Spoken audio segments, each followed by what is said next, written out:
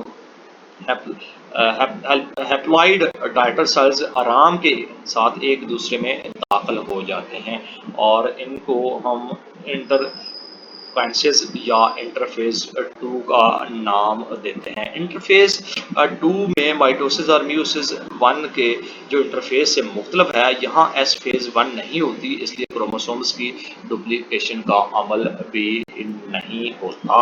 تو اس طرح یہ چیزیں آپ ان فیسز میں دیکھتے ہیں، اور انٹرفیز 1 ہے اور پروفیز 1 ہے، پروفیز 1 ہے، میٹافیز 1 ہے۔ تو اس طرح یہ جو میوسس کے عمل ہے، یہ ان تمام سٹیجز کو آپ کے سامنے یہ دکھایا گیا ہے کہ کس طرح یہ چیزیں سکڑتی ہیں، کس طرح ان کا کرومائٹن اور سینٹروسوم بنتا ہے، میٹاپلیز پلیٹ کس طرح بنتی ہے، اور کیا چیزیں ان کا کراسنگ اوور کیسے ہوتی ہے، اور ٹیلیفوز میں اپنا یہ ڈاٹا سیل کیسے کریٹ کرتے ہیں، اور ان کو میٹابولزم میں کروموسومز کو کس طرح جو ہے نا وہ کھینچے چلے آتے ہیں۔ اس شکل سے آپ کو سمجھ آ رہی ہوگی۔